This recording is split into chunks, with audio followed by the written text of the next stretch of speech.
पशुपतिनाथ व्रत विधि। भगवान पशुपतिनाथ का व्रत सभी मनोकामनाओं को पूर्ण करने वाला व्रत है। यह व्रत सोमवार के दिन किया जाता है। यह भगवान शिव शंकर को समर्पित है। पशुपतिनाथ का व्रत बहुत ही साधारण तरीके से किया जाता है।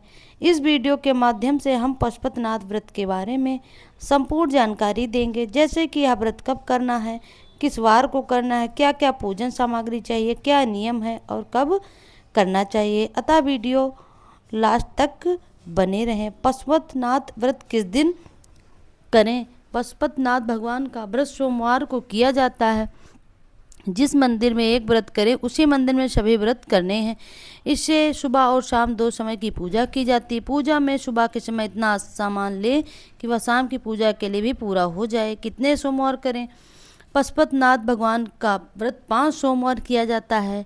पूजन सामग्री: जल, पंचामृत, बेल पत्र, पुष्प, धतूरा, फल, चंदन, चावल, कलावा, जनेऊ, अबीर, गुलाल, साबुत मूंग, काली तिल, जौ, दीपक आदि।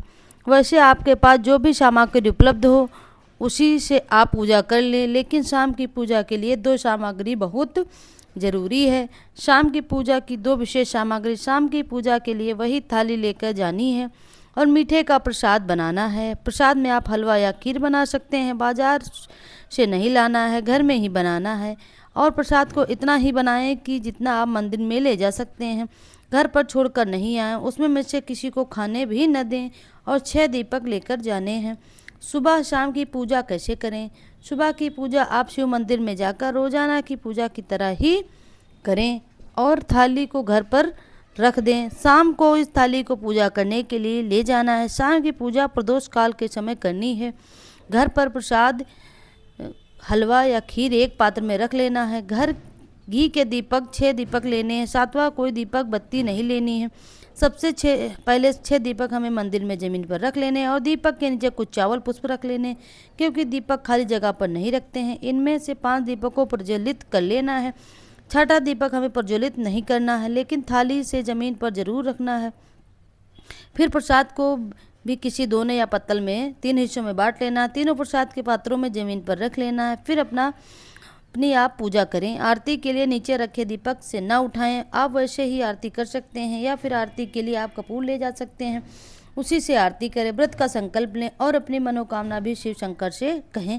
प्रसाद के एक हिस्से को अपनी थाली में रखें, 2 हिस्से में मंदिर में ही छोड़ दें। बिना प्रज्वलित करे दीपक को भी अपनी थाली में रखें और घर पर आ जाएं।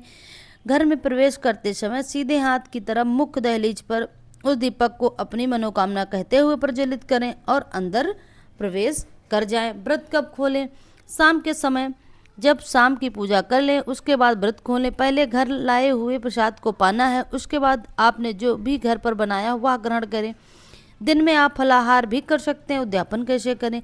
पशुपतिनाथ व्रत का उद्यापन 5वें सोमवार पर करना है। उद्यापन के लिए कुछ विशेष नहीं है। पूरी पूजा चारों सोमवारों की तरह ही करनी है। बस हमें 5वें में 1 नारियल 108 कोई भी वस्तु लेनी है, जैसे बेलपत्र, मूंग, चावल, पुष्प को भी आपके पास उपलब्ध हों, या फिर मनोकामना अनुसार कोई भी 108 वस्तु ले सकते हैं। कौन सी मनोकामना के लिए कौन सी चीज़ चढ़ाई जाती है, इसके लिए भी हमने एक वीडियो पहले से बनाई हुई है, उसे आप हमारे चैनल पर जाकर देख सकते हैं। उन 108 वस्तुओं को शिवलिंग पर एक एक करके श्री शिवाय नमस्तुभ्यम बोलते हुए अर्पित करें और 1 नारियल ले लें और कलावा लपेट देना है। और दक्षिणा के लिए 5, 11, 21 जो भी आपकी श्रद्धा है पैसे लेने हैं। इसे शिवलिंग पर अर्पित करते हुए ध्यान रखते हुए नारियल हमें जलाधारी पर ही नहीं रखना है, उसे नीचे ज़मीन पर ही रखें और बाबा से मनोकामना पूर्ति के लिए प्रार्थना करें। बाबा 3 महीने में आपकी कामना जरूर पूरी करेंगे। इस तरह से आपके पशुपतिनाथ व्रत संपूर्ण हो जाएगा। क्या व्रत बीच में छोड़ सकते हैं? अगर बीच में कोई काम आए तो व्रत आप छोड़ सकते हैं। कोई विशेष परिस्थिति ना हो तो साधारण व्रत अवश्य रखें। आप दिन में भोजन कर सकते हैं, लेकिन उन्हें गिने नहीं। अगर उस दिन आपका कोई चौथा या कोई अन्य व्रत आ जाए तो यह व्रत नहीं करें। अगर आपकी सुबह की पूजा हो जाए और शाम में रजस्वला धर्म आ जाए तो भी व्रत मान्य नहीं होगा। इस तरह आप सभी नियमों को धारण करते हुए पशुपतिनाथ भगवान का व्रत करें। हर हर महादेव।